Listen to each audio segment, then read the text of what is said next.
सरकार का ये बजट भविष्य का ब्लूप्रिंट होगा, ये माना जा रहा है। अब देखिए, बेहद अहम है। हम मुद्दों की बात कर लें, जरूरतों की बात कर लें, या फिर विकास के लिहाज से जो बातें की जा रही है, या फिर जो हादसे हुए उस तरह से दोबारा ना हो, उसके लिए भी हम क्या बेहतर कर सकते हैं। तमाम चीजें जो बजट में उम्मीद की जा रही है शामिल किया जा सकता है। और चलिए, इस पर हम चर्चा करने के लिए हमारे साथ पैनल में बेहद अहम चेहरे मौजूद है। सबसे पहले उनसे रूबरू करा देते हैं। चर्चा में हमारे साथ मौजूद है भाजपा नेता पंकज मीणा जी। बहुत स्वागत है पंकज जी आपका। हमारे साथ पंकज शर्मा जी है, कांग्रेस नेता है, प्रवक्ता है। बहुत स्वागत है पंकज जी आपका भी। हुसैन खान जी हमारे साथ है, अध्यक्ष है होटल फेडरेशन ऑफ राजस्थान से। और साथ ही पवन शर्मा जी भी हमारे साथ है, चार्टर्ड अकाउंटेंट। माफ कीजिएगा, सुनील जी हमारे साथ हैं, सुनील अग्रवाल जी चेयरमैन। पवन शर्मा जी साथ में है, तो चलिए सुनील जी भी हमारे साथ कुछ देर में ही जुड़ेंगे। स्वागत है पवन जी आपका। अब क्योंकि हम आज के बजट की बात कर रहे हैं, आपसे ही शुरू करना चाहूंगे मैं पंकज मीणा जी, क्योंकि सरकार का बजट है। उम्मीद आम जनता कर रही है, लेकिन कई लोगों को नाराजगी भी है कि हमारे विभाग को कुछ नहीं मिलता, या फिर ऐसा हो सकता है। इस बार के बजट का आधार क्या होगा? पिछली बार तो कहा गया था, वो नजर भी आया था कि महिला, युवा, किसान, गरीब, इस पर हमारा फोकस है। इस बार क्या इंफ्रास्ट्रक्चर या शहर और गांव ये भी एक प्रायोरिटी में रहेंगे? श्वेता, मैं एक बात बताना चाहूँगा। 2023 में जब हमारी सरकार ने शपथ ली और मुख्यमंत्री भजनलाल जी शर्मा के नेतृत्व में हमने काम करना शुरू किया, तो हमारे ध्यान में हमने जो फोकस का विषय था वो ये था कि राजस्थान की जो कमजोरियां हैं, राजस्थान में जो कमियां हैं, उनको ठीक किया जाए।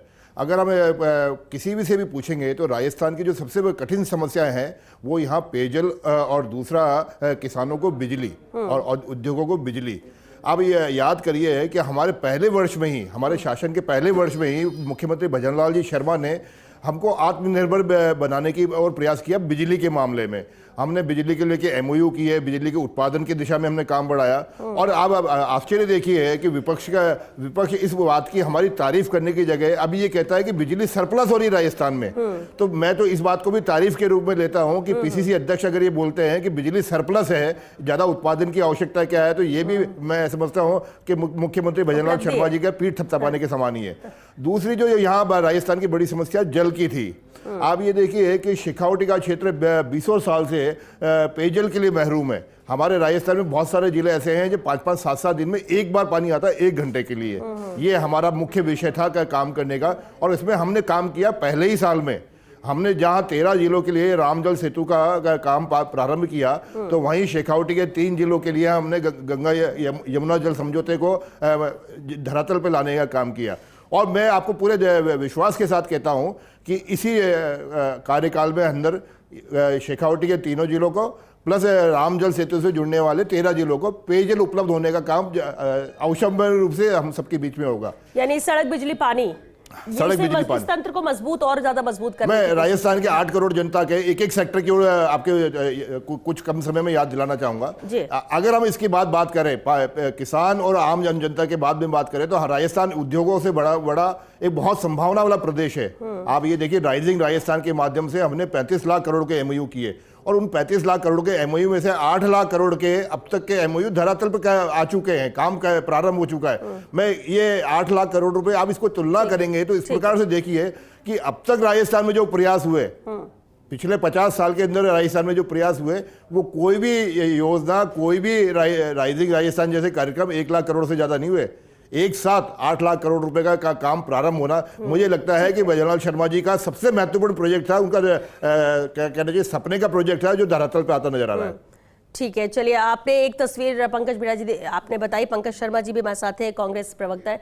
दूसरी तस्वीर पंकज जी बताएंगे। पंकज जी देखिए, अभी आपने सुना पंकज जी ने जिस तरह से बताया कि कैसे विकास और किन चीजों को लेकर प्राथमिकता है, जो इन 2 सालों में नजर भी आ रहा है, और उसी के आधार पर प्रदेश की जनता को उम्मीद और ज्यादा है। जब काम होता है तो और उम्मीदें होती है, लेकिन आप कैसे देखते हैं इस उम्मीदों के बजट से उम्मीद आपको कितनी है? देखिए श्वेता जी, निश्चित तौर पे राजस्थान सरकार के बजट है, उससे हर वर्ग को उम्मीद होगी और होनी भी चाहिए, क्योंकि राजस्थान सरकार है, उसका ये प्रण होना चाहिए कि हर वर्ग का ध्यान रखा जाए, हर वर्ग को विकास से जोड़ा जाए। लेकिन सच ये है कि पिछले 2 साल में जब लगातार ये बजट पेश कर रहे हैं, तो बजट की जो योजनाएं हैं उसकी वजह से बहुत सारी योजनाएं तो इन्होंने ऑलरेडी उसको ऑब्सोलीट कर दिया है। उन्होंने 18 से ज़्यादा योजनाएं तो ऐसी हैं जिसमें इन्होंने ये कह दिया है कि योजनाएं तो हम कंप्लीट नहीं कर सकते क्योंकि इनकी फिजिबिलिटी नहीं है। तो ऐसी घोषणा व्यवस्थाएं नहीं करनी जिसको बाद में जाकर इनको ये कहना पड़े कि उसकी फिजिबिलिटी नहीं है, इसलिए हम इसको कंप्लीट नहीं कर पाएंगे। पहली बात। दूसरी, लगातार देखिए राजस्थान पर वित्तीय भार बढ़ता जा रहा है, लगातार राजस्थान का कर्जा बढ़ता जा रहा है। इस फाइनेंशियल ईयर को मार्च को जब एंड होगा तो राजस्थान पे लगभग 7,26,384 करोड़ का कुल कर्जा हो जाएगा। और इस पूरे एक वित्तीय वर्ष में ही आप देख लीजिए कि लगभग 1,22,280 करोड़ रुपए का कर्जा सरकार को लेना पड़ा है। और लगभग आप देखिए कि पूरे इस वित्त वर्ष में अगर बात करी जाए तो लगभग 65 बार से ज़्यादा 75,000 से ज़्यादा का कर्जा लिया गया है। तो सरकार लगातार वो कहते हैं ना, एक कहावत आती है कि कर्जा ले लेके घी पीने का काम सरकार करने का काम कर रही है। और इस कर्जे लेने के बाद में भी आप देखिए कि ज़्यादातर जो कर्जा है वो केवल सैलरीज पर, जो जरूरी खर्चे उन पे जा रहे हैं, विकास कार्य पे कोई खर्चा हो नहीं रहा है। तो आप देख लीजिए कि राजस्थान में किस तरीके से विकास की स्थिति है। आप सबको पता है कि राजस्थान में जो शिक्षा की स्थिति है, शिक्षा में लगातार स्कूलों के जर्जर हो रही है। स्कूल लगभग 40,000 से ज़्यादा स्कूल जर्जर है, लेकिन उनका कोई धनी-धोरी नहीं है, कोई काम उस पर हो नहीं रहा। शिक्षा मंत्री तो खुद शिक्षा में इतना इंटरेस्टेड है नहीं। पंकज, आप अपनी बात पूरी कीजिएगा। बिल्कुल, मैं क्योंकि अभी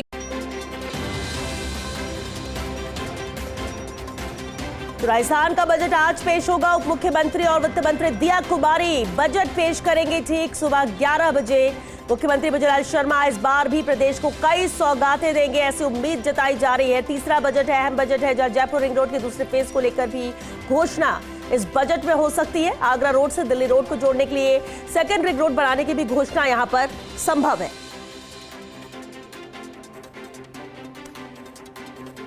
और चलिए सीधे विधानसभा का रुख करते हैं, जहां आज बजट भी पेश होगा और वहां से हमारे साथ एसोसिएट एडिटर नरेश शर्मा जुड़ रहे हैं। नरेश जी, खास दिन है आज, विधानसभा रोज नजर आती है, रोज वहां प्रतिनिधि विधायक नजर आएंगे कार्रवाई के दौरान, लेकिन आज का दिन बहुत खास होता है बजट की वजह से।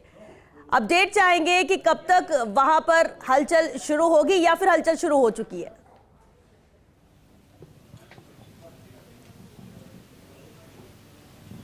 देखिए, विधानसभा का जो सत्र है वो बजट सत्र है और बजट सत्र में इंतजार रहता है कि बजट का पेश हो। और आज वो दिन आ गया है जब प्रदेश के कह सकते हैं सरकार का लेखा जोखा है अगले 1 साल का, वो प्रस्तुत होगा। जो आपने बजट ब्रह्मास्त्र नाम दिया है, वो ब्रह्मास्त्र से आज क्या निकलता है वो 11 बजे इसी विधानसभा के भीतर जब उप मुख्यमंत्री और वित्त मंत्री दिया कुमारी जब बजट पेश करेगी तब पता लग पाएगा। हालांकि जो ये कह सकते हैं कि यहाँ पे कुछ देर बाद नेताओं के पहुँचने का सिलसिला शुरू हो जाएगा।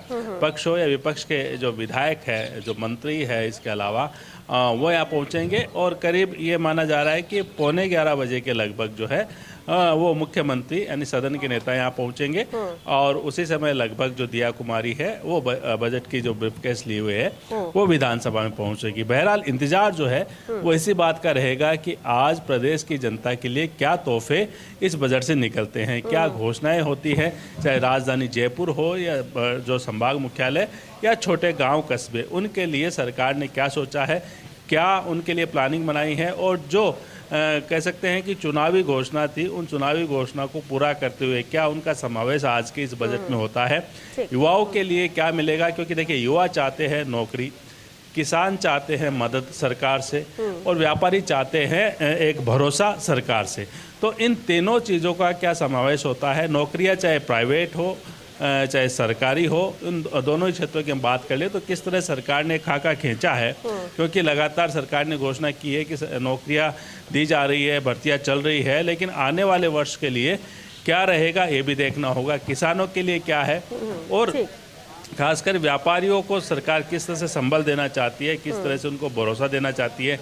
राइजिंग राजस्थान तो किया है, लेकिन राइजिंग राजस्थान के बाद जो भी तमाम MOU हुए हैं उन MOU को किस तरह से इम्प्लीमेंट किया जाए, ये तमाम चीज़ें हैं वो भी देखने की पड़ेगी। इसके अलावा जो महिलाओं के लिए खासकर, क्योंकि महिला है वो बजट पेश करेगी, तो उम्मीद भी महिलाओं को होती है कि महिलाओं के लिए इस बजट में क्या मिलता है, क्या कुछ विशेष योजनाएं जो है वो महिलाओं के लिए होती है, ये तमाम चीज़ें हैं जिन पे हमें देखना होगा। हमारे साथ ही ऐश्वर्य है वो हमारे साथ जुड़े हैं, ऐश्वर्य से भी हम बात कर लेते हैं क्योंकि लगातार ये तीसरा बजट होगा जब महिला वित्त मंत्री है वो बजट को पेश कर रही है।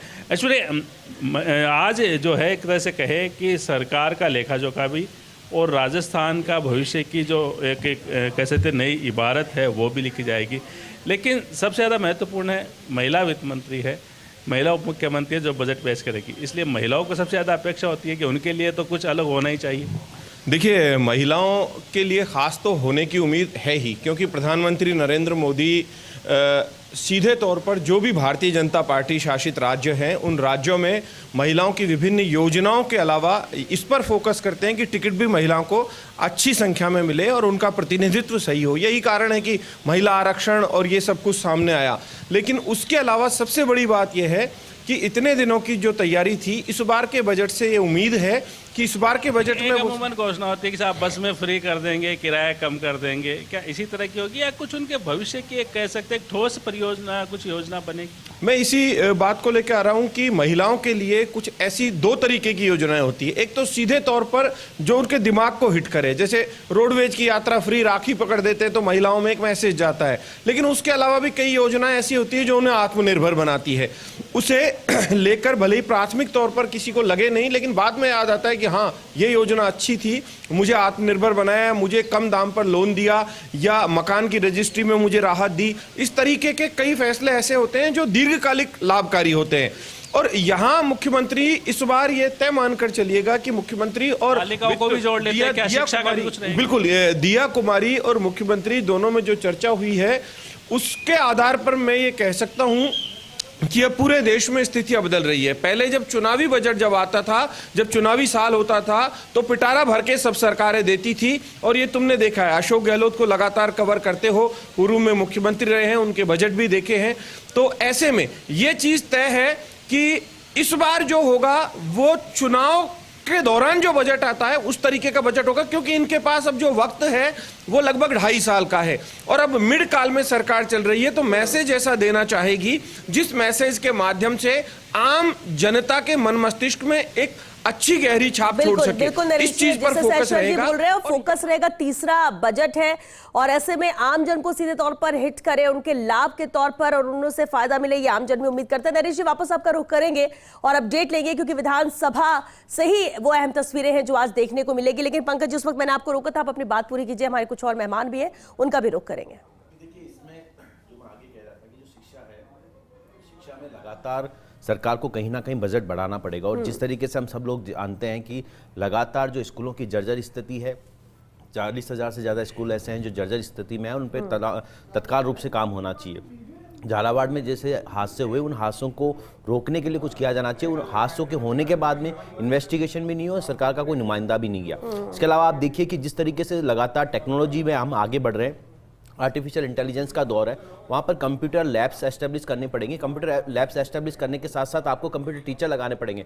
हमारी सरकार ने एक इनिशिएटिव लेते हुए 10,000 से ज़्यादा परमानेंट टीचर, कंप्यूटर टीचर लगाए, लेकिन इस सरकार में अभी तक ऐसी कोई नियुक्ति निकलने की कोई संभावना नज़र नहीं आ रही, ना सरकार लगाना चाहती है। जिस तरीके से इंग्लिश टीचर्स हम लोगों ने लगाए, लेकिन सरकार ने आते ही उसको कम करने स्टार्ट कर दिया। बहुत सारी 750 से ज़्यादा स्कूलें इन्होंने बंद कर दी। तो ये दिखाता है कि सरकार बिल्कुल भी स्कूलों के प्रति समर्पित नज़र नहीं आती है। आप देख लीजिए, हम लोग बच्चों के यूनिफॉर्म के लिए एक तरह से बजट एलोकेशन किया, लेकिन सरकार ने 8th क्लास हो या 10th हो, 12th हो, इसमें लगातार बजट को कम करने का काम किया है। पुरस्कार की घोषणा हम लोगों ने की, सरकार ने लगातार उसमें कमी करने की कोशिश की गई। आप देखिए, जैसे बाल गोपाल योजना थी, जो हम लोगों ने वाटिका थी, बाल वाटिकाएं थी, उनमें जो लगाने थे केयर टेकर, वही सरकार ने लगाए। लगभग 4 करोड़ से ज़्यादा का बजट उसमें लैप्स हो गया। आप देख लीजिए कि तमाम जो चीज़ें हैं उसमें लगातार सरकार उसमें कमी करती नजर आ रही है। और अभी आपने थोड़े दिनों पहले एक रिपोर्ट पढ़ी होगी, 1000 से ज़्यादा स्कूल ऐसी हैं जिनमें ICT लैब्स बनी थी, लेकिन वो ICT लैब्स में लगातार भ्रष्टाचार हुआ, बंद पड़ी है। शिक्षा को जितना बढ़ावा मिलना चाहिए, जितना उसको प्रायोरिटी में लेना चाहिए, वो सरकार की नज़र में उतना नहीं रहा है, इसलिए बजट भी कम किया गया। और आपको लगता है कि इसमें उम्मीद है कि शिक्षा को और बेहतर करने के लिए कुछ अहम घोषणाएं आज होनी चाहिए? बिल्कुल, डेफिनेटली शिक्षा, स्वास्थ्य, किसान ऐसा वर्ग है जिसपे तमाम तरीके से मुझे लगता है सरकार को फोकस करना चाहिए और इस पे कुछ ना कुछ बड़ा घोषणा मुझे लगता है कि सरकार की तरफ से होनी चाहिए। बिल्कुल, और ये जरूरत भी है अगर राजस्थान के भविष्य के मद्देनजर हम बात करें तो। हुसैन खान जी हमारे साथ अध्यक्ष हैं होटल फेडरेशन राजस्थान से। हुसैन जी, हर सेक्टर की हम बात करते हैं, लेकिन टूरिज्म या होटल्स की बात कर लें, बहुत महत्वपूर्ण है और वो तब नजर आता है जब सीजन होता है। बड़ी तादाद में, करोड़ों की संख्या में, लाखों की संख्या में यहाँ पर पर्यटक आते हैं। बहुत सारी मुश्किलें भी आप लोगों को देखने को मिलती हैं। आपको क्या लगता है इन सब चीजों का, क्योंकि टूरिज्म प्रायोरिटी में है, सरकार इसे और बढ़ाने के लिए, दिया कुमारी जी ने भी कई चीजें कही थी, आश्वासन भी दिया था कि हम इसे और मजबूत करने के लिए कुछ कदम उठाएंगे। क्या उम्मीद आप लोग कर रहे हैं? मुश्किलें क्या है जो आपको लगता है कि इसमें शामिल किया जाना चाहिए बजट में? देखें, हमारी उप मुख्यमंत्री, वित्त मंत्री और चूंकि वो पर्यटन मंत्री भी है, तो निश्चित रूप से पर्यटन सेक्टर के लोग उनसे बहुत ज्यादा उम्मीदें करते हैं और वो पिछले बजट में खरी भी उतरी है। पिछले बजट में हमारे को 5,000 करोड़ का प्रावधान टूरिज्म सेक्टर को बढ़ाने के लिए किया गया था और लगातार उसको धरातल पर उतारने के लिए पिछले 1 साल में काम हुआ है। हम ये कहते हैं कि आगे भी पर्यटन सेक्टर को बढ़ाने के लिए, जैसा कि अभी राइजिंग राजस्थान और प्रवासी राजस्थानी सम्मेलन हुआ, माननीय मुख्यमंत्री जी ने, माननीय पर्यटन मंत्री जी ने लगातार उन सम्मेलनों को राजस्थान के पर्यटन सेक्टर को बढ़ाने के लिए उपयोग किया और निश्चित रूप से पूरे भारतवर्ष ही नहीं, पूरे विश्व में एक अच्छा संदेश भी गया। राजस्थान में पिछले वर्ष 23 करोड़ पर्यटक आए और इस वर्ष हम ये मान के चलते हैं, जो कैलकुलेशन होगा तो 25 करोड़ तक का आंकड़ा छुएगा और हम ये कहते हैं कि इस पर्यटन सेक्टर को आगे 30 करोड़ तक पहुंचाने के लिए हम अगर प्रयास करें तो हम सफल हो सकते हैं। एक तो दिल्ली की तर्ज पर जयपुर के अंदर में मंडपम का जो एक प्लान है सरकार का, वो जल्द पूरा हो, जिससे यहां पर माइस टूरिज्म को बढ़ाया जा सके। या बड़े इवेंट हो, बड़े कॉन्फ्रेंस हो, बड़े एग्जीबिशन हो और निश्चित रूप से जब वहां पर बड़े स्तर पर लोग आते हैं तो वो राजस्थान को भी देखते हैं। निश्चित रूप से एक बड़े टूरिज्म सेक्टर में बढ़ोतरी होती है। हमारे यहाँ पर जब सीजन होता है तो हमने देखा कि पिछले 2 सीजन के अंदर में यहां पर पर्यटक ज्यादा आए, विशेष रूप से जब क्रिसमस था और नया साल था तो जाम की स्थिति हुई। पुलिस ने भी बड़े प्रयास किए, वन वे ट्रैफिक किया, टेम्परेरी व्यवस्था जो भी उनको करनी पड़ी करने का प्रयास किया। तो आगे आने वाले समय में हम पर्यटकों की सुविधा के लिए एक परमानेंट रोड मैप तैयार कर सकते हैं, जिससे आने वाले पर्यटकों को असुविधा ना हो। हमारे यहाँ राजस्थान के अंदर में करीब करीब हमारे वीर योद्धाओं के और देवी देवताओं के 60 पेनोरमा बनके तैयार हैं और करीब करीब 30 से 40 पेनोरमाओं का काम अभी चल रहा है। पिछली बार सरकार में माननीय वसुंधरा जी ने इस पर बहुत काम किया, माननीय भजनलाल जी भी कर रहे हैं और माननीय ओंकार सिंह जी लखावत साहब के नेतृत्व में बड़े स्तर पर काम चल रहा है। इन पेनोरमाओं को जो बने हैं सामाजिक स्तर के, हमारे जितने भी समाज है, चाहे वो वैश्य समाज होगा, मीणा समाज, गुर्जर समाज, सिख समाज, अल्पसंख्यक मुस्लिम समाज, जैन समाज, सभी और सिख समाज, सबके पेनोरमा राजस्थान में बनके तैयार है। उनके इतिहास को उन पेनोरमाओं में संजोया गया है। उन पेनोरमाओं को पर्यटन विभाग की सूची में सम्मिलित करके और उनका प्रचार प्रसार पूरे भारत स्तर पर किया जा सकता है, जिससे आने वाले समय में पूरे सामाजिक स्तर के लोग जब यहाँ उनके इष्ट देवताओं के पेनोरमा में आएंगे और उनके जब इतिहास को वो जानेंगे तो निश्चित रूप से उनको कुछ नया देखने को मिलेगा। बिल्कुल, और इस देखने के लिए ही पर्यटकों को खुद ही खींच के लेकर आएंगे यहाँ पर, कि वो खींचे चले आएंगे कि हमें ये चीज राजस्थान में देखने को मिलेगी और हम वहां पर जरूर जाएंगे और इससे भी पर्यटकों की संख्या बढ़ा सकते हैं। पवन शर्मा जी हमारे साथ है, चार्टर्ड अकाउंटेंट है। पवन जी, बेहद अहम, देखिए जब हम राजस्थान की बात करते हैं, वित्तीय दबाव बहुत है और वित्तीय दबाव भी है, इस बीच बहुत सारी उम्मीदें हैं कि हमें ये चीजें मिले, उसे पूरा करने की सरकार की मंशा भी है, लेकिन इसे बैलेंस कैसे किया जाएगा? कर्जा भी, या फिजिकल डेफिसिट की बात करें, बोरोइंग है, इधर आपको विकास भी करना है, उसके लिहाज से वो पैसा भी चाहिए। ये इस दबाव में कैसा बजट आ सकता है फिर? जी श्वेता जी, आप सही कह रहे हैं। सरकार के ऊपर हर साल जो बजट पेश करती हैं तो अगले साल का जो भी उनके प्लान होता है उसका प्रेशर होता है। सरकार उसी हिसाब से, जैसे केंद्र की जो सरकार है और राज्य की सरकारें हैं, दोनों मिलकर के आपस में उस प्रोजेक्ट को, जो भी प्रोजेक्ट वो लाना चाह रही हैं, लास्ट ईयर का एनालिसिस करते हैं। पवन जी वापस, पवन जी उस वक्त मैंने आपको रोका था। जी सर। हाँ, अपनी बात पूरी कीजिए कि किस तरह से वित्तीय दबाव में ये बजट आएगा और कैसा बेहतर हो सकता है जो कोशिश सरकार की रहेगी। जी श्वेता जी, वित्तीय दबाव तो रहता है, लेकिन सरकार उस वित्तीय दबाव को पूरा करने के लिए ही तो बजट पेश करती है और उसको पूरा करने के लिए हर सेक्टर को, जो सेक्टर अधूरे रह गए, जो छूट गए हैं, उन सेक्टर को पूरा करने के लिए प्रयासरत करती है। जैसे आपने देखा होगा अभी सेंटर में एमएसएमई को बढ़ावा दिया, तो जैसे मैं समझता हूँ कि इस बार भी एमएसएमई को थोड़ा बढ़ावा दिया जाएगा ताकि लघु उद्योग जो है वो बढ़े, और जब लघु उद्योग डेवलप होंगे तो उसमें स्किल्ड अनस्किल्ड लेबर भी लगेंगी और मैन पावर भी यूज होगा। तो ये हमारे मध्यम जो उद्योग है वो बहुत अहम है और मैं समझता हूँ कि इस लिहाज से टूरिज्म, जैसे हुसैन साहब बताया कि टूरिज्म सेक्टर भी बहुत, राजस्थान में बहुत अपार संभावनाएं, अभी बहुत संभावनाएं। तो इसको भी यदि बढ़ाया जाए तो टूरिज्म से भी हमारा इकोनॉमी अच्छी ग्रोथ हो सकती है। और टैक्स के लिहाज से क्या कोई राहत? टैक्स के लिहाज से राहत तो अभी ऐसा कुछ आ नहीं रहा है समझ में कि क्या है, लेकिन देखते हैं बजट में क्या दिया जाता है। बिल्कुल। हमारे साथ सुनील अग्रवाल जी भी हैं 40 से। सुनील जी, बहुत स्वागत है आपका। इंडस्ट्रीज की बात की जाती है, उद्योगों को लेकर बात की जाती है और इंफ्रास्ट्रक्चर मजबूती को लेकर बात की जाती है, और ये बहुत इंपॉर्टेंट भी है जब हम किसी राज्य के विकास की बात करते हैं।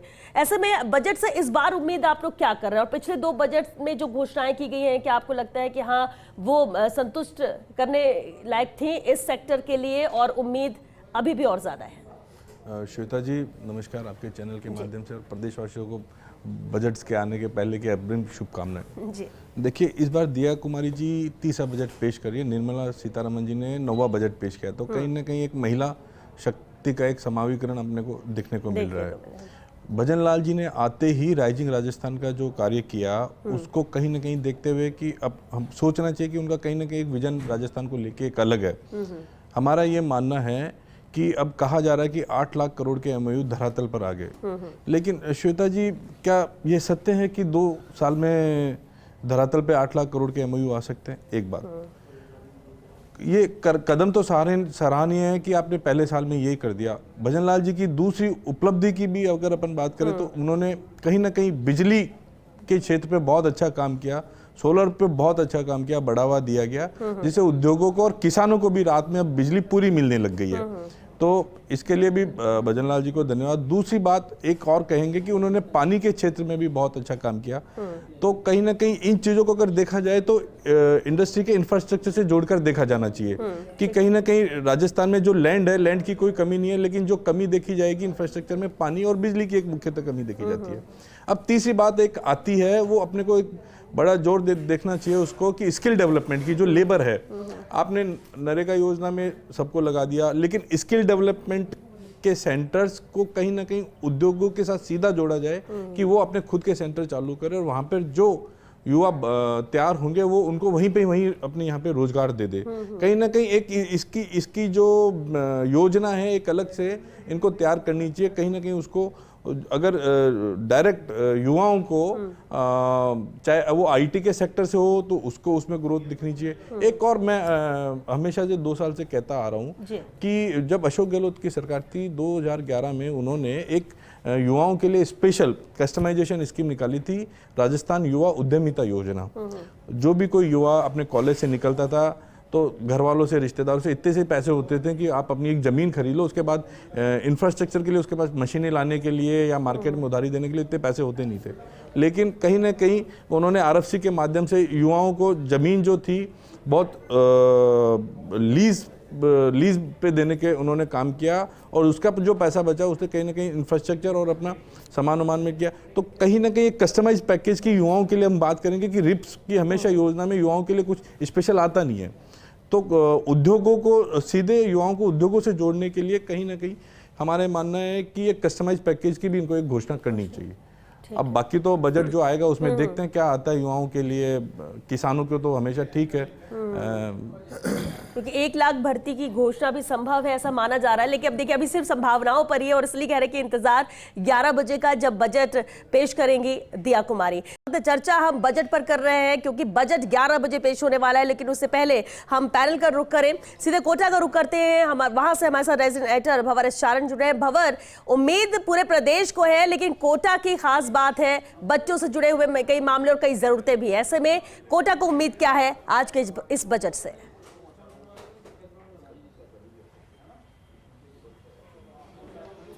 देखिए श्वेता, कोटा के कुछ लोगों की उम्मीदें आप तक पहुंचाने की कोशिश करूंगा, लेकिन इससे पहले बता दूं कि जब पिछले साल बजट का कोटा इंतजार कर रहा था तो कोटा को बहुत सारे तोहफे मिले थे। खासकर कोटा में मिनी सचिवालय की घोषणा का ऐलान हुआ था, इसके लिए नयापुरा में जमीन चिन्हित की जा चुकी है। विश्वकर्मा स्किल इंस्टीट्यूट कोटा को मिला था, उसके लिए भी प्रोसेस बढ़ चुका है। साथ में स्पोर्ट्स कॉलेज कोटा में खुलना था, उसके लिए वित्त विभाग को प्रस्ताव भेजा हुआ है। इसके साथ ही कोटा में नए प्रस्तावित एयरपोर्ट के पास एरोस्पेस सिटी को डेवलप किया जाना है, रिको के मार्फत ये काम होना है, उसको लेकर लेकर भी प्रपोजल अंडर प्रोसेस है। लेकिन इस बार के बजट से कोटा के पिटारे में क्या क्या आ सकता है और कोटा के लोग इस बार के बजट से क्या उम्मीद कर रहे हैं? देखिए, अभी कोटा एक मुश्किल दौर से गुजर रहा है। कोटा में कोचिंग स्टूडेंट्स की तादाद बहुत कम हो गई है। एक तरह से मंदी की चपेट में कोटा है। तो कोचिंग इंफ्रा के लिए कुछ बेहतर सुनने को मिले और कोचिंग के साथ कोटा में किस तरह से टूरिज्म डेवलप हो सकता है, इसको लेकर के बजट में कुछ बड़े डिक्लेरेशन की कोटा के लोग उम्मीद कर रहे हैं। लेकिन इसके अलावा और कोटा के लोग क्या चाहते हैं? बजट आने वाला है, पिटारा खुलने वाला है, कोटा क्या कुछ तलाश कर रहा है? कोटा में अभी जैसे कोचिंग की स्थिति है, कोचिंग के लिए हम चाहते हैं कि विशेष पैकेज को ऐसा मिले कि यहाँ की आर्थिक स्थिति ठीक हो और बच्चे आ सकें। साथ ही कोटा में पर्यटन की संभावनाएं बहुत ज़्यादा है। मुकंदरा हो या हमारा जो रिवर फ्रंट है, हम चाहते हैं कि इसमें विशेष पैकेज शामिल किया जाए, कोटा को विशेष सौगात दी जाए ताकि पर्यटन डेवलप और आगे पर्यटन इंडस्ट्री का रूप में डेवलप हो सके कोटा। नरेश जी, कोटा के 2 विधायक प्रदेश कैबिनेट में मंत्री है, कोटा के एमपी लोकसभा के स्पीकर हैं, तो कोटा तो पूरी मजबूती के साथ बना हुआ है। तो डबल इंजन कोटा को कुछ डबल तोहफे देगा, ऐसी बजट में उम्मीद कर रहे हैं? मेरा आपसे निवेदन है कि कोटा हाड़ौती का डिविजनल हेडक्वार्टर है। हमारे 12 जिले में, झालावाड़ जिले में कई वर्षों पूर्व मिनी सचिवालय बन गया और पिछले कांग्रेस गवर्नमेंट के टाइम से ही यह मिनी सचिवालय बनने की बात चल रही है। और अभी माननीय लोकसभा स्पीकर इसके लिए बहुत तेज गति से प्रयासरत हैं। हमें पक्की उम्मीद है कि इस बजट में कोटा की जनता की, वकीलों की जो मुख्य मांग है मिनी सचिवालय की, वो पूरी होगी। साथ ही खेल का जो स्टेडियम है, ये जिसमें हम आज बात कर रहे हैं आपसे, जेके पेविलियन, इसका उद्घाटन, शिलान्यास और लोकार्पण माननीय लोकसभा अध्यक्ष जब संसदीय सचिव थे उस कार्यकाल में होता। उसके बाद से इस स्टेडियम में किसी ने 1 रुपया नहीं लगाया। इस स्टेडियम का भी वापस पुनर्निर्माण, खेल सुविधाओं के लिए कुछ कोटा को मिलेगा ऐसी कि लोग उम्मीद कर रहे हैं। लेकिन अगर मैं व्यापार के लिहाज से, कारोबार के लिहाज से पूछूं तो भामाशाह मंडी का विस्तार होना है और भी कोटा के व्यापारी कारोबारियों की बहुत सारी उम्मीदें हैं। किस तरह की उम्मीद है इस बजट से? भाई, व्यापारियों की कारोबार की उम्मीद तो ये है कि कोटा में पर्यटन बढ़ना चाहिए, है ना। पर्यटन बढ़ने से लोग बाग आएंगे, क्योंकि अभी जो कोचिंग इंडस्ट्री थी वो तो तकरीबन एक तरह से हाशिए पे जा चुकी है। तो अब जो कोटा में प्राकृतिक सुंदरता भी बहुत ज़्यादा है आसपास, लेकिन कभी इसका डेवलपमेंट नहीं हो पाया। तो सरकार को ये चाहिए कि कुछ ऐसे यहाँ प्रोजेक्ट लाए जिसकी वजह से लोग आए। यहाँ पे लोग आएंगे तो यहाँ पे खर्च भी होगा, खर्चा भी करेंगे, तो उससे यहाँ के व्यापारियों की आमदनी भी बढ़ेगी। अब दिल्ली मुंबई एक्सप्रेस वे करीब ऑपरेशनल हो गया है, तो अब आपको लगता है कि नई इंडस्ट्री आने की गुंजाइश है कोटा में? कुछ बजट में मिल सकता है? उसकी काफ़ी उम्मीद है कि ये एक्सप्रेस वे पूरा होने के बाद काफ़ी इंडस्ट्री की होने लगी है और संभावना है काफ़ी यहाँ पे। आने वाला है बजट, क्या कुछ उम्मीद कर रहे हैं आप? बिल्कुल काफ़ी अच्छा होना चाहिए। दूसरा है कि मेडिकल कॉलेज में भी अपने पार्किंग की वो जो व्यवस्था भी देखी गई है ना, जितना विशाल स्तर पे मेडिकल कॉलेज है तो वहाँ के लिए 3 मंजिला 4 मंजिला ऐसा पार्किंग स्थल बनाया जाए, जिसकी आज बहुत आवश्यकता है। दूसरा कोचिंग सिटी कोटा है, जहाँ की स्थिति, पूरी कोटा की स्थिति इसी पे निर्भर है, जो कोचिंग में विशेष ध्यान दिया जाए। देखिए, कोचिंग इंफ्रा के लिए कुछ सुनने को मिलेगा, साथ में स्पोर्ट्स के लिए कुछ बजट होगा। एक और छोटा सा कमेंट में लेता हूँ, एक युवा इस बजट में क्या देख रहा है? युवा स्टार्टअप्स के बारे में देख रहा है कि किस तरीके से राजस्थान की सरकार युवाओं के स्किल्स को इम्प्रूव करने के लिए किस तरीके की योजनाएं लाती है। स्किल इम्प्रूवमेंट के लिए कोई एक शिक्षण संस्थान खोलती है, साथ ही अपने युवा जब भी एक नया व्यवसाय ओपन करे तो उसका जो कार्य है वो एक टैक्स के रूप में बहुत कम उसको लगे। उम्मीद तो होनी चाहिए और युवा तो यही उम्मीद करता है। स्किल डेवलपमेंट की बात की जाती है, लेकिन कैसे उससे रोजगार यहाँ पर मिल सके उसका इंतजार शायद इसे लेकर बजट पे घोषणा से। शिवांगी का रुख कर लेते हैं, जयपुर से हमारे साथ जुड़े शिवांगी। आज सबकी नजरें देखिए बजट पर है, उप मुख्यमंत्री वित्त मंत्री दिया कुमारी पर है, और आपसे जानना चाहेंगे दिया कुमारी कब तक वहां से रवाना होंगी विधानसभा के लिए?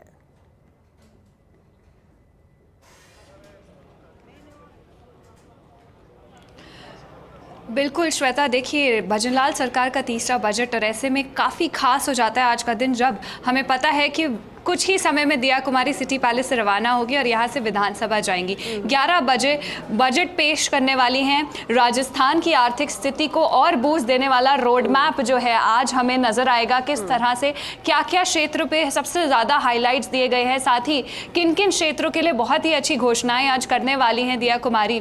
खास तौर पर अगर हम देखें शिक्षा विभाग, स्वास्थ्य विभाग या फिर बिजली विभाग, और ऐसे कई विभाग हैं जिनके लिए काफ़ी ज़्यादा हाईलाइटेड आज रहने वाले। कृषि विभाग खास तौर पर क्योंकि श्वेता, क्योंकि राजस्थान में जो एग्रीकल्चर है वो काफ़ी ज़्यादा देखा जाता है, तो एग्रीकल्चर के लिए क्या खास होने वाला है वो भी आज जितने भी कृषि विभाग से जुड़े लोग होंगे वो बजट पे ध्यान देने वाले हैं। वहीं अगर युवाओं की बात करें तो रोजगार की क्या क्या पॉसिबिलिटीज़ हैं जो इस बार के बजट में हमें दिखने वाली हैं। साथ ही मैं आपको इस समय की तस्वीरें दिखाऊंगी कि मैं सिटी पैलेस में मौजूद हूँ और यहीं से दिया कुमारी रवाना होने वाली है।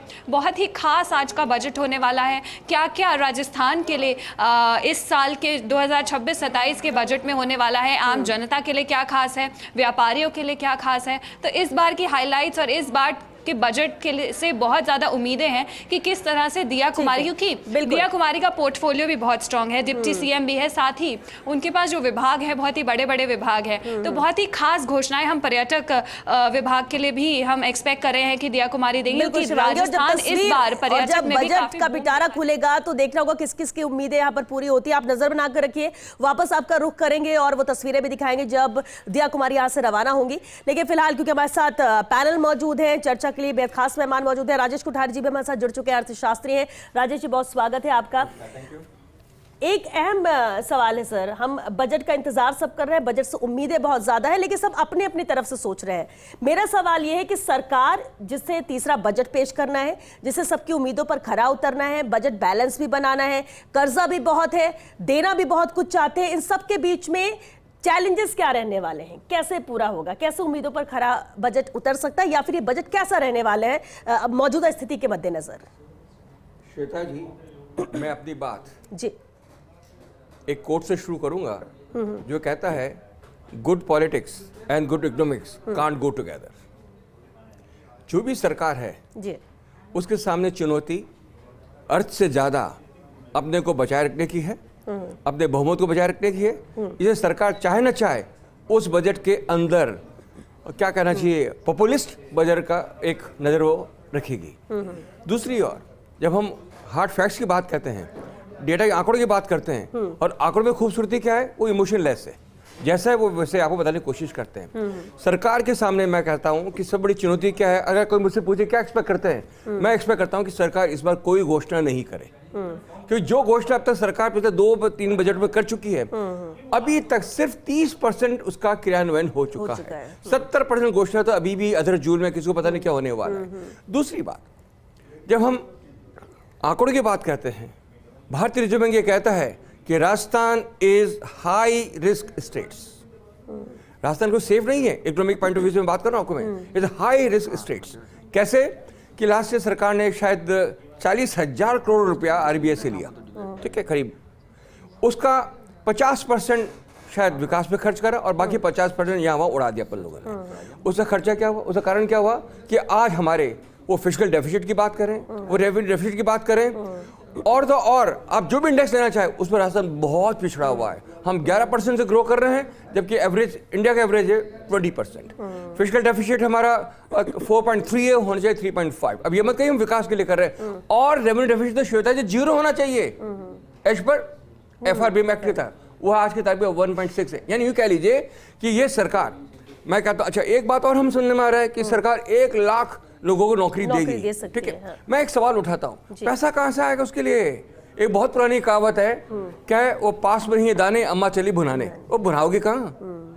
55% हमारे बजट का हिस्सा कॉन्ट्रैक्चुअल जो कमिटमेंट है उसमें खर्च हो रहा है, जिसमें सैलरी है, जिसमें पेंशन है, और जिसमें सो कॉल्ड सोशल सिक्योरिटीज है। मैं कहता हूँ उन 1 लाख लोगों को जो आप नौकरी देने का वायदा करते हो, वो कब तो नौकरी मिलेगी, वो छोड़ो। Why don't you develop your economy, जिसे एक नया शब्द इस्तेमाल होता है, ऑरेंज इकोनॉमी, ठीक है ना। अब वहां क्यों नहीं जाते आप? हमारे स्ट्रेंथ क्या है? Renewable energy. हमारी स्ट्रेंथ क्या है? टूरिज्म। हमारी स्ट्रेंथ क्या है? माइनिंग। और इमर्जिंग क्या है? Orange economy. वहां फोकस करिए। क्या झुंझुना बजा रहे हो 1 लाख की हम नौकरी दे देंगे, हम आपको वो कर देंगे। मैं आपको एक बात और कहना चाहता हूँ कि पिछले साल सरकार ने घोषणा की थी, हम इतने स्कूल खोलेंगे, इतने कॉलेज खोलेंगे। अरे जाके देखो, जो कहा है वो दूर दूर तक सत्य नहीं है। मैं तो शिक्षा मंत्री से बिल्कुल इत्तेफाक नहीं रखता, भले वो राज्य के स्कूल वाले हो या यूनिवर्सिटी वाले। और राजस्थान की कोई यूनिवर्सिटी ऐसी नहीं है, सरकारी यूनिवर्सिटी बात करो आपको, कि जहां आपको स्टाफ मिलेगा, जहां पढ़ाई का माहौल है और हम एनईपी लागू करने की बात करते हैं। इतनी विसंगत है इस बजट के अंदर कि सबको खुश करना, आप किसी को खुश नहीं करते। एक और हम जुमला सुनते हैं, समकेती विकास, इंटीग्रेट डेवलपमेंट, इंक्लूसिव डेवलपमेंट। किसका?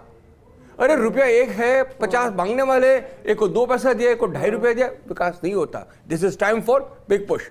मेरे घर के पास में एक फ्लाईओवर बन रहा है, सुनिए, बनना शुरू हुआ है, वो 4 साल में बनेगा और जब तक वो बनेगा ट्रैफिक उससे 4 गुना बढ़ चुका होगा। सवाल जो है कि आप एक काम करिए, बिग पुश पे आइए कि मुझे 2 साल में ये फ्लाईओवर कंप्लीट करना है, पर चूंकि मैंने कहा ना ये सरकार चाहती है कि सब खुश रहें, इनफैक्ट कोई खुश है ही नहीं। सो मेरा एक मानना यह है कि मेरी सिर्फ उम्मीद है सरकार से कि आपने अब तक जो घोषणाएं करी हैं उनको इस बजट में सिर्फ और सिर्फ इंप्लीमेंट कर दीजिए। ये जनता, आम जनता इतनी त्रस्त है, नई घोषणा का बोझ हम लोग झेल नहीं सकते। अच्छा, फिर हमारे पास में सिर्फ 1 साल और काम करने का, क्यों?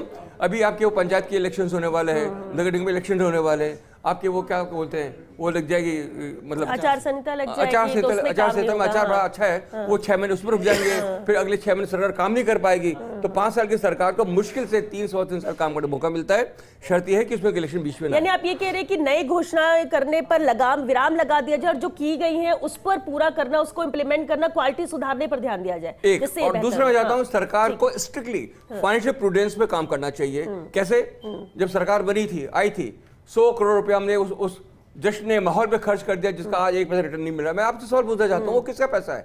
हम चाहते हैं कि हमारे किसान सुरक्षित रहे, उसको सब्सिडी मिले, पर कौन पे कर रहा है उसके लिए? मैं और आप पे कर रहे हैं, टैक्स पे कर रहे हैं। सरकार को बेरहमी से अपने खर्चों में कटौती करनी चाहिए। क्या जरूरत है आपने 50-100 नई गाड़ियां खरीदी मोटर गैराज के अंदर? किसका पैसा ले रहे हो भाई?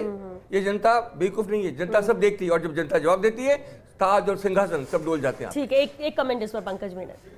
निश्चित रूप से हमारे कोठारी साहब के सुझाव बहुत अच्छे हैं और मैं समझता हूँ कि ये कोठारी साहब के सुझावों के अनुरूप आज के बजट में देखने को मिलेगा। अभी हमारी चर्चा में राजस्थान का विकास, राजस्थान के बजट की जो बातचीत हो रही थी, श्वेता, मैं आपके माध्यम से एक चीज़ जरूर बताना चाहूँगा। अभी जो हमारा केंद्र सरकार का बजट आया और केंद्र सरकार ने जिस प्रकार से प्रयास किए, पिछले 1 साल के अंदर 6 फ्री ट्रेड एग्रीमेंट्स जो हुए हैं, मैं समझता हूँ उसके माध्यम से राजस्थान में जो स्पीड पकड़ेगी।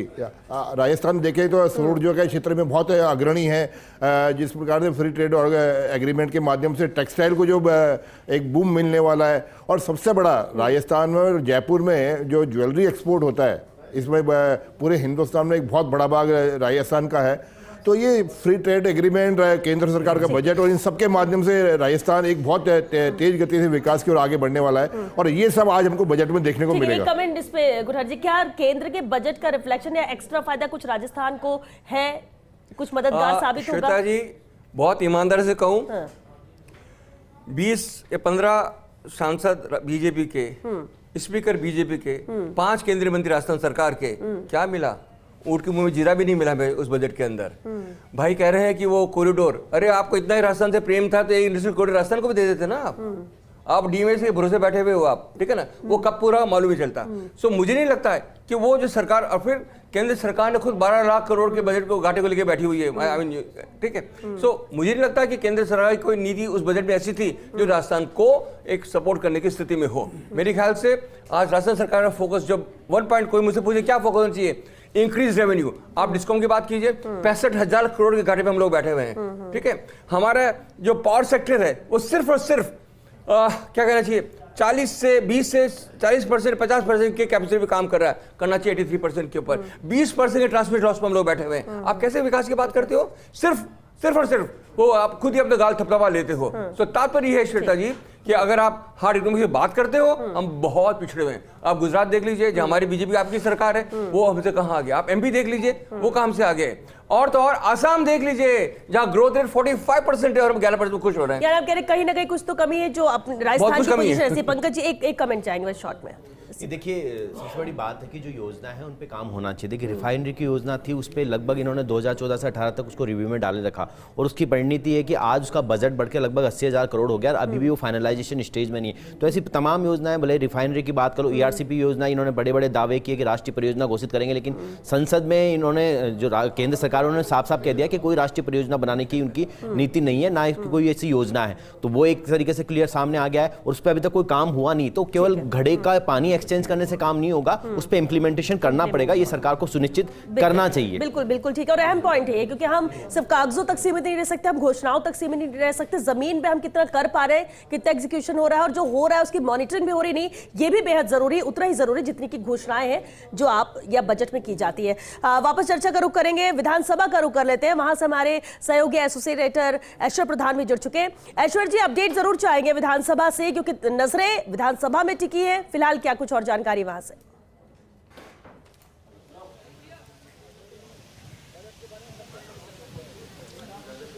देखिए, अभी नज़र जो है वो मुख्यमंत्री भजनलाल शर्मा के इंतज़ार पर भी टिकी है, तो दूसरी तरफ उप मुख्यमंत्री जो कि वित्त का दायित्व संभाल रही हैं दिया कुमारी पर भी नज़रें टिकी है कि कितनी देर में वो आएंगे, और उसके अलावा विधायक जो हैं वो भी प्रतीक्षा कर रहे हैं कि बजट किस तरीके का होगा।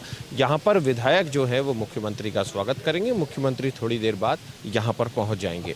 सबसे बड़ा सवाल ये है कि हर एक विधायक जो है उन्हें भी इसी बात का इंतज़ार है कि बजट में क्या होगा, क्योंकि हर विधानसभा क्षेत्र के 200 के 200 क्षेत्रों की सभी को प्रतीक्षा है कि उनके क्षेत्र के लिए क्या मिलेगा।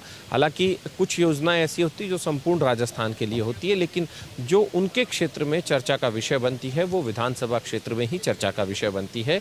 तो कौन कौन सी ऐसी योजनाएं आ पाती हैं जो चर्चा का विषय बनेगी, क्योंकि भारतीय जनता पार्टी की ओर से भाजपा के जो नेता हों या फिर मुख्यमंत्री भजनलाल शर्मा हो, ये कहते हैं कि वो 200 के 200 विधानसभा क्षेत्रों पर फोकस करते हैं।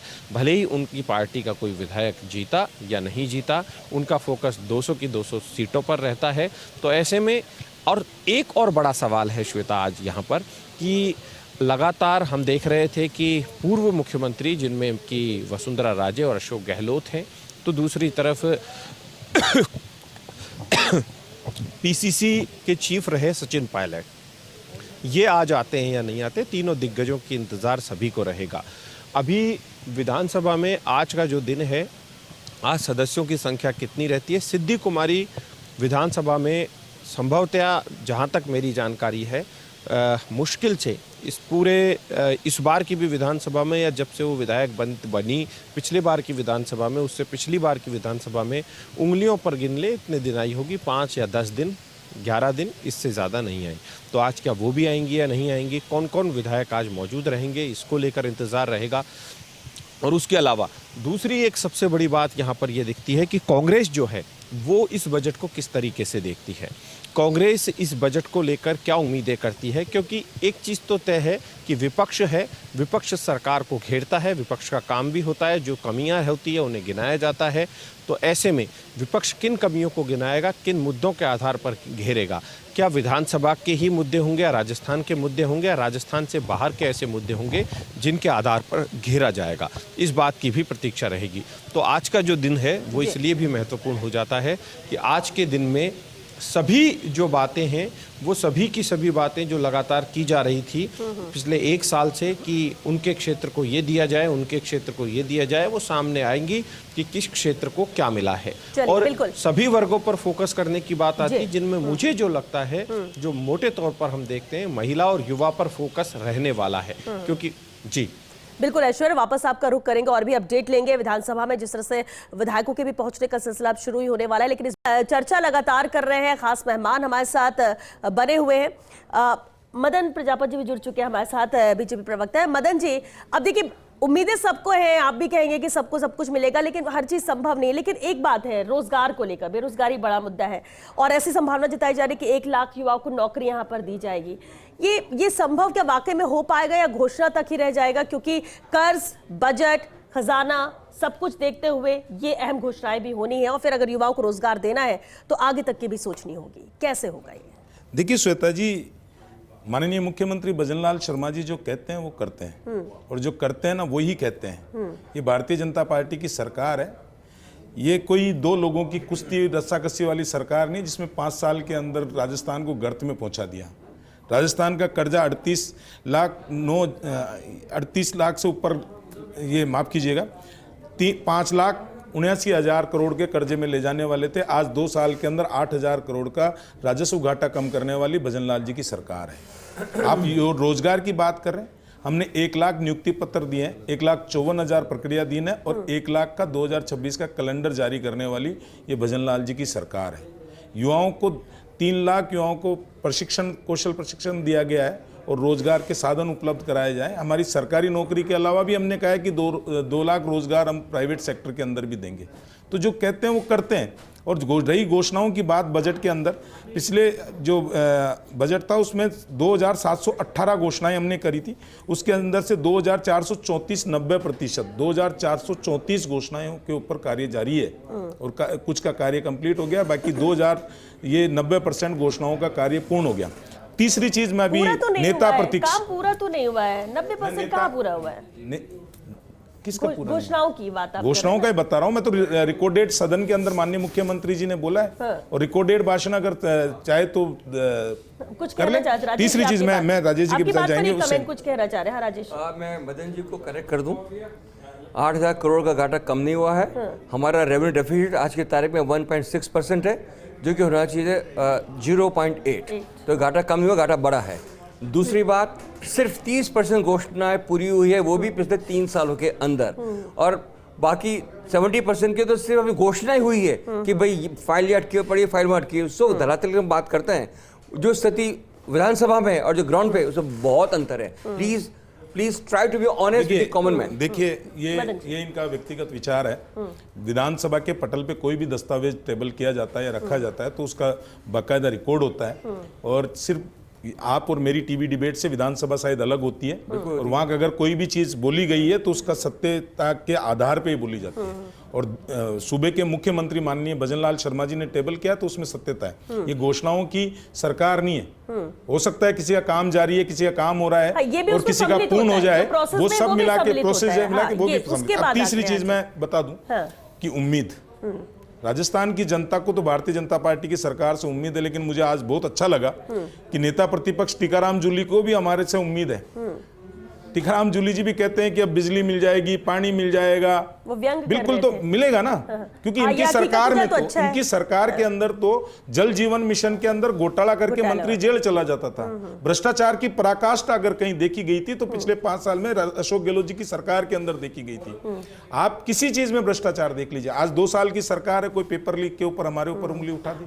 400 लोगों को सलाखों के पीछे भेजने वाली भजनलाल जी की सरकार है। 100 से ऊपर FIR दर्ज कराने वाली भजनलाल जी की सरकार। किसान के लिए भी मैं बता देता हूँ, जो किसान के लिए भी मैं बता देता हूँ, 41,052 करोड़, 10 सेकंड दीजिए, 41,052 करोड़ रुपए बिजली के बिलों में अनुदान दिया और 1,78,000 बिजली के कनेक्शन देने का काम भी भजनलाल जी की सरकार ने किया। विधानसभा में दावा भी है, पुस्तक भी निकाली गई कि 2 साल वर्सेस 5 साल, तो वो विकास के जो काम के उसी के लिहाज से चले, अब वो आप बताएंगे। लेकिन नितिन से भी हम जरा रिएक्शन ले। नितिन सारस्वत, कांग्रेस नेता।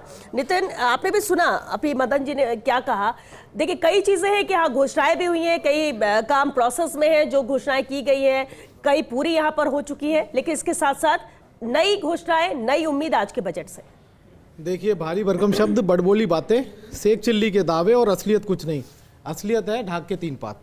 अभी जिस तरीके से मदन जी यहाँ पे बता रहे थे कि रेवेन्यू सरप्लस है, जबकि पूरे ऑफिशियली आंकड़े हैं कि डेफिसिट है। जिस तरीके से वो बता रहे थे कि कर्जा हो गया 7,26,000 करोड़ रुपए, ऑफिशियली डाटा है कि सरकार पे 7,26,000 करोड़ का कर्जा हो जाएगा। जिस तरीके से इन्होंने बताया कि इतनी बड़ी बड़ी चीजें हो जाएंगी, उसी तरीके से टेबल है। जिस प्रकार मुख्यमंत्री ने कहा कि इतनी बजट घोषणाएं कंप्लीट हो गई, उसी सत्र में, उसी के रिप्लाई के अंदर नेता प्रतिपक्ष ने कहा कि 27% है, वो भी वहां विधानसभा में लिखित है। और उसके बाद में मुख्यमंत्री जवाब नहीं दे पाए कि केवल 27% घोषणाएं तो शुरू हुई है, पूरी करने की बात नहीं कर रहा हूं मैं। और आज ही मैं धन्यवाद देना चाहता हूं मीडिया का, आज ही मीडिया ने लिस्ट गिना दी है तमाम तरीके की। बांसवाड़ा हवाई पर्यटन सर्किट बनाएंगे, त्रिपुर सुंदरी मानगढ़ धाम, कुछ नहीं है, कोई अता पता नहीं है। कोटा भामाशाह मंडी का विस्तार करेंगे, छोटे मंडियों का भी विस्तार नहीं कर पा रहे हैं। डीक शुरू नहीं हुई ब्रज क्षेत्रीय विकास योजना, जालोर झालावाड़ रिंग रोड का काम, 0 एक्सीडेंट जोन दौसा, फल सब्जी मंडी सिरोही, युवा साथी केंद्र सीकर, आयुर्वेद यूनिवर्सिटी। अरे सुनिए तो सही, अभी आप तो वादे ही नहीं सुन पा रही हैं। ऐसे तो लंबी लिस्ट हो जाएगी ना। लंबी लिस्ट नहीं, वो सारी लिस्ट आपने मीडिया में देखा है, जो आप मीडिया में बता रहे हैं वो सबने पढ़ा देखा है, सबने पढ़ा है। आप तो मुझे कांग्रेस के पार्ट से बताइए, आप तो मुझे कांग्रेस के पार्ट से बताइए। ये आंकड़ा तो सबको पता है, आप जो मीडिया की बात करें तो सब पढ़ रहे हैं। तो फिर एक शब्द में पूरी हो गई, भारी भरकम शब्द, बड़बोली बातें, सेक चिल्ली के दावे और असलियत कुछ नहीं। यानी आप हो गया बजट। एक लाइन की बात सुनिए। 2 बजट पिछली बार से ये चल रहा है, इस बार भी वही बजट ठीक है। तो आप ये कह रहे हैं कि पिछले 2 बजट में सिर्फ घोषणाएं हुई, काम नहीं हुआ, 30% हुआ। राजस्थान का हक भी मरवा दिया केंद्र से, डबल इंजन की सरकार कहते थे। सोचिए इस बजट में ये हालत हो गई है कि राजस्थान को जो हिस्सा मिलने वाला था बढ़ने की जगह वो कम हो गया है। आप ये सोचिए, ये इस तरीके से राजस्थान के डबल इंजन का फायदा नहीं मिला, ये डबल इंजन नहीं, ये डबल बोझ है हमारे ऊपर। ये बोझ देने वाली सरकार है, जनता से लूटने वाली। यहाँ तमाम टेंडरों के घोटाले हो रहे हैं। आपने देखा एक फर्म को, जो गुजरात की फर्म थी, उससे घोटाला कर दिया। ये वो फर्म है जो 1400 करोड़ रुपए अडानी के ऊपर जिसने जुर्माना लगाया उसका जज का ट्रांसफर कर दिया। ये वो है जो आदिवासियों के हक के अंदर घोटाला कर दिया, बाल गोपाल योजना के टेंडर में घोटाले कर दिए। ये नमक तेल साबुन तक तो छोड़ नहीं रहे। और इनके मंत्री कह रहे हैं कि बजरी खनन 8 करोड़ डेली हो रहा है घोटाला। हाईकोर्ट कह रहा है कि यहाँ पुलिस ही लिप्त है, कार्यवाही कहां से होगी? सीबीआई से कह रही है, आप चाहे सीबीआई से सहयोग लो। ये पूरी सरकार केवल जुमलेबाजी और भ्रष्टाचार की चादर ओढ़ने वाली सरकार है। और मैंने बता दिया, बड़ी बड़ी बातें कर देंगे, उसके बाद में इन्हें लगता है कि जनता पूछेगी नहीं। 18 योजनाएं तो अभी खुद टीकाराम जूली जी ने कहा कि वो फिजिबिलिटी के लिए आधार में निरस्त कर दिया। इसी पर एक जवाब ले ले, सुनिए, इसी पर एक जवाब ले ले। आप जो कह रहे हैं उसी पर जवाब, उसी पर जवाब सर नितिन जी। देख लीजिए 65 करोड़ का झोटवाड़ा, ठीक है, इसी पर जवाब ले ले। आप अगर इतने आरोप सवाल एक बार जवाब भी लेते आते हैं ना, आपके द्वारा रिकॉर्डेड है, मेरे तो जवाब भी तो लेते जाए ना। ये क्या सिर्फ आप ही बोलते रहेंगे, है ना? अब नितिन जी की बात पर मदन जी गौर करें, सुनिए। तो ऐसा लगता है कुछ भी नहीं हुआ है। जिस तरह से उन्होंने बताई इतनी सारी एक लिस्ट लंबी, अभी और वक्त देते तो शायद 11 बजे तक वो और बताते ही रहते। लेकिन आप मुझे उस पर एक जवाब चाहिए। लिस्ट में चर्चा ही नहीं करनी ना, ये तो सबके पास है। आप उस पर जवाब दीजिए, जो वो सवाल उठा रहे हैं, जो आरोप लगा रहे हैं, उस पर एक जवाब दे दीजिए। मैं तो लिस्ट की अगर आप बात करेंगे तो करीब मेरे को 500 कार्य ऐसे गणवा सकता हूं जो 5 साल वर्सेस 2 साल कर दूं। लेकिन मैं सिर्फ एक चीज का जवाब देता हूं इनका। इन्होंने कहा जुमलों की सरकार, शेख चिल्ली, पता नहीं क्या शब्दों का प्रयोग किया। मैं तो ये कहता हूं 1 2 3 4 5 10 किसानों का कर्ज माफ। ठीक है, ये भी बहुत जबरदस्त है। बजरलाल है तो भरोसा है। एक तो बजट को आप बजट नहीं करके देश के राजस्थान की रफ्तार को ना बढ़ा के आप राजनीति करते हैं। दोनों ही पक्षों की बात ये है। अब ये कोई बजट इतना डेफिसिट है सरकार, राजस्थान सरकार में। अब वो कितना ही कहें कि गहलोत सरकार से आया, गहलोत सरकार कहीं वसुंधरा सरकार से आया, पर राजस्थान के आज के हालात कर्ज में डूबे हुए हैं। अभी हमारे पास कोई नया आयाम नहीं है जिससे हम पैसा अपना सृजन कर सके। और जब पूरे साल भर की बात होती है तो जाहिर तौर पर तमाम तरीके की ऐसी चीज होती है। और फिर एक बजट रखते हैं, कोई आपदा आ जाए तो उसके लिए हो। तो नितिन जी ने आज मीडिया की एक चीज दिखाई। अब आप दिल्ली में जाएंगे तो वहां पर ये बोल दिया जाता है कि अरे अब तो गोदी मीडिया हो। अगर कांग्रेस के फेवर की बात हो तब तो मीडिया की क्लिप दिखाते हैं, नहीं हो तो गोदी मीडिया घोषित कर देते हैं। भारतीय जनता पार्टी के साथ भी यही है।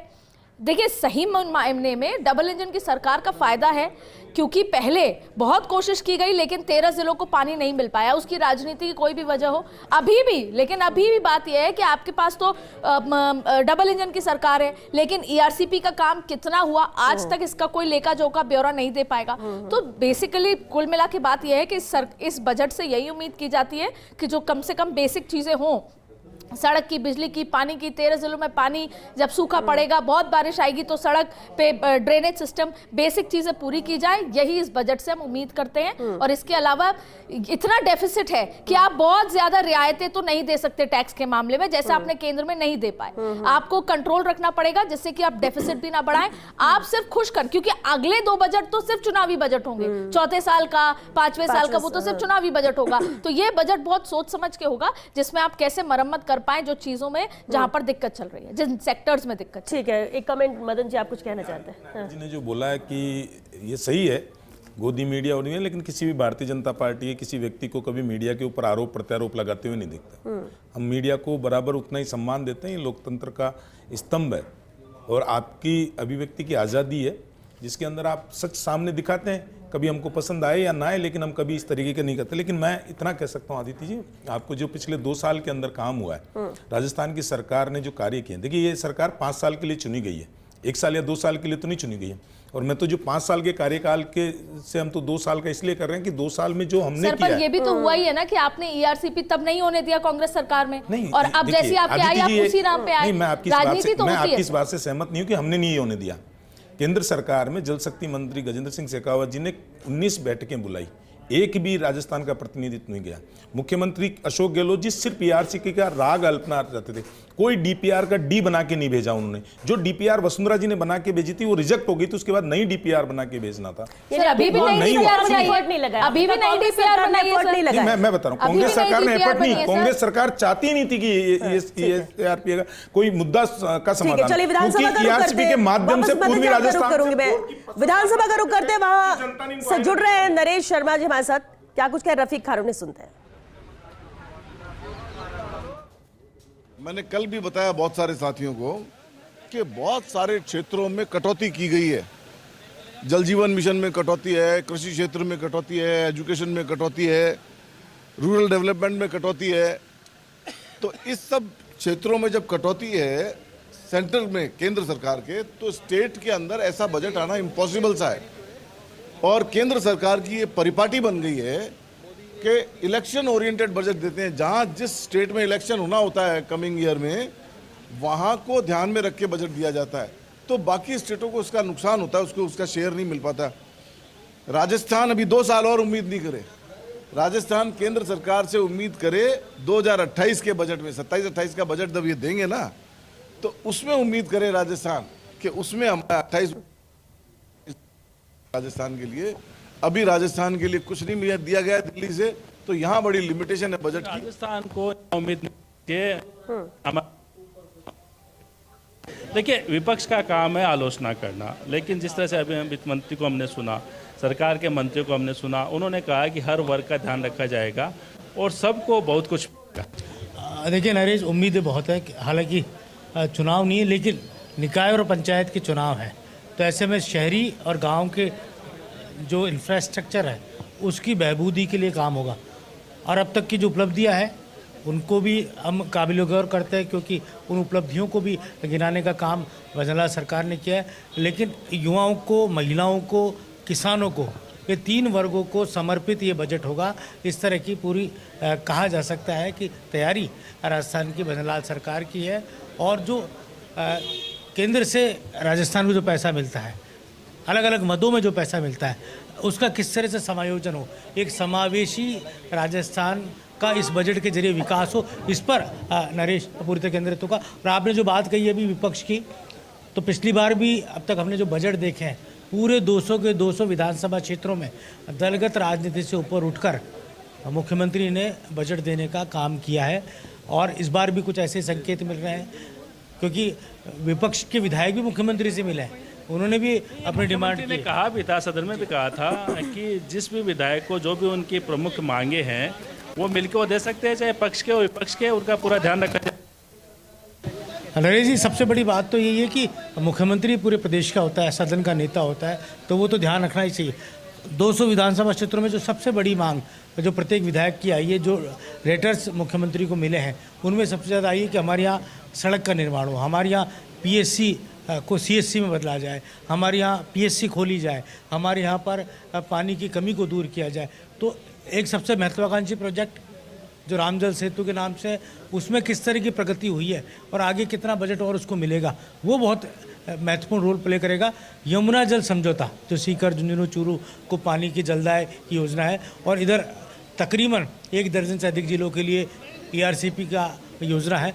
अगर हम दोनों योजनाओं को मिलाएं तो तकरीबन 2 दर्जन जिले ऐसे हो जाते हैं जहां पर ये पानी की बहुत मूलभूत आवश्यकता है वो दूर हो जाएगी, चाहे पेयजल का मुद्दा हो, चाहे सिंचाई का मुद्दा हो। और जिस तरीके से काम चल रहा है तो उम्मीद की जा सकती है कि अगले साल तक फ्लोर पर वो पानी हमको देखने को मिले। आप खुद उस डिपार्टमेंट को देख। नरेश जी, बिल्कुल बेहद अहम है, और जिस तरह से योगेश जी भी इसका जिक्र करते हैं, वापस मैं आपका रुख करूंगी क्योंकि अब कुछ ही मिनट बचे हैं जब बजट पेश हो रहा है। मैं एक कमेंट जरूर चाहूंगी, पवन जी सबसे पहले आपसे फाइनल कमेंट आज इस बजट को लेकर। कर्जे के साथ साथ, क्योंकि तीसरा बजट है, कड़वी घूंट भी इसी बजट में दी जा सकती है, उसके बाद नहीं, तो ऐसे में क्या उसके लिए तैयार रहना चाहिए जी श्वेता या फिर जी, सब कुछ अच्छा बहुत अच्छा है। देखिए, बजट पेश करना बहुत टिपिकल टास्क है, हर आदमी को संतुष्ट करना भी बहुत ज़रूरी नहीं है कि बहुत सबको हम बजट में संतुष्ट कर पाएँ। बट ये है कि मैं उम्मीद करता हूँ कि व्यापारी वर्ग के लिए, एमएसएमई सेक्टर के लिए विशेष तौर से ज़्यादा ध्यान देगी सरकार, क्योंकि केंद्र ने भी अभी इसी सेक्टर पे ज़्यादा जोर दिया है। क्योंकि एमएसएमई सेक्टर को, जैसे मैं उम्मीद कर रहा हूँ, वो एमएसएमई सेक्टर को ज़्यादा अच्छा देंगे। और जैसे एक महिला है तो महिलाओं के लिए भी कुछ विशेष बजट में हो सकती है। उम्मीद तो यही है। जी राजेश जी। श्वेता जी, मैं सिर्फ एक उम्मीद रखता हूँ सरकार से कि सरकार होने का वजूद हर आम व्यक्ति के अंदर होना चाहिए। लॉ एंड ऑर्डर, पुलिस, महिला पे एट्रोसिटी बढ़ रही है उसको रोके, और financial prudence, revenue generation, cost cutting पे सरकार को फोकस करना चाहिए। 65,000 करोड़ के गाड़ी पे तक डिस्कॉम चल रहे हैं। फिजिकल डेफिसिट, रेवेन्यू डेफिसिट, ये सब नींद उड़ाने के लिए है। आपको लगता है रेवेन्यू जनरेशन के लिए कुछ कड़े कदम भी उठाए जाने चाहिए ताकि बिल्कुल खर्चों में कटौती करिए। मुख्यमंत्री निकलता है 10 गाड़ी आगे 10 गाड़ी पीछे, क्या जरूरत है भाई? कंट्रोल करिए आप अपना मुख्यमंत्री होने का एहसास दिलाइए कि मैं आप में से एक हूँ, मैं विशिष्ट नहीं हूँ। अच्छा, दूसरी बात मैं कहता हूँ, इतने भारी भरकम सरकारी महकमे डाल रखे हैं, लाख लोगों को नौकरी दोगे, पैसा आएगा आपके पास में, रेवेन्यू जनरेट करिए ना आप। सरकार को एक बिजनेस मैन के पॉइंट ऑफ व्यू सोचना चाहिए कि इंडस्ट्री का विकास कैसे होगा। लाल फीताशाही से कुछ होने वाला नहीं है। अगर आप चाहते ग्रो करें, आप गुजरात देख लीजिए। आज आप एक क्वेरी फ्लोट करिए, मैं इंडस्ट्री सेटअप करना चाहता हूँ, पूरा लवाजमा आएगा, साइन करा के लेके जाएगा, काम शुरू हो जाएगा। हमारे यहाँ तो सिंगल विंडो गायब कर दी, तो कहाँ आदमी जाएगा? तो ये सिर्फ कहना बात अलग है, और मैं मानता हूँ कि सरकार को जो चाहिए, अब तक जो घोषणा करी उनको मूर्त बुला दे। 5 साल में यही सरकार की उपलब्धि होगी। कांग्रेस ने क्या करा उसको कोसना बंद करिए, आप अपने काम पे फोकस करिए। ठीक है, नितिन जी।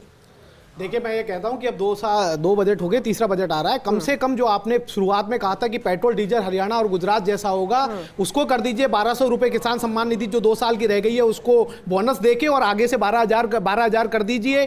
कम से कम जो आपने और वादे किए थे, एमएसपी के लिए वादे किए थे, चाहे मूंगफली के किए हो, चाहे बाजरे पे किया हो, चाहे मूंग पे किया हो, और डीएपी यूरिया खाद के लिए जो किसानों के ऊपर मार पड़ रही है, कम से कम उन किसानों पर तरस खाइए। आप बड़ी बड़ी बातें छोड़िए कम से कम। और जो कह रहे थे कि डबल इंजन की सरकार में केंद्रों से आय का हिस्सा ही कमजोर हो रहा है, आप कम से कम हमारा हिस्सा तो दिला दीजिए। और जो ईआरसीपी की बात कर रहे थे, उसमें कह रहे थे कि 2040 तक पूरी होगी। संजय शर्मा जी कह रहे हैं 2040 तक। देखिए श्वेता जी, एक तो मैं आज राजस्थान के मुख्यमंत्री माननीय भजनलाल शर्मा जी को धन्यवाद दूंगा कि इस राजस्थान की विधानसभा में एक महिला बजट पढ़ रही है दोबारा, क्योंकि अन्यथा हमने तो देखा है कि राजस्थान की विधानसभाओं में महिलाओं का अपमान किस तरीके से कहा जाता था। ये तक कहा गया है कि मर्दों का प्रदेश इसलिए बलात्कार है, लेकिन महिला को सम्मान देने वाली बात भजनलाल जी की सरकार ने। बजट के ऊपर अगर मैं बात करूं तो ये बजट होगा गाँव, गरीब, किसान और मजदूर और युवाओं का बजट। तीसरा बजट फिर राजस्थान प्रदेश की जनता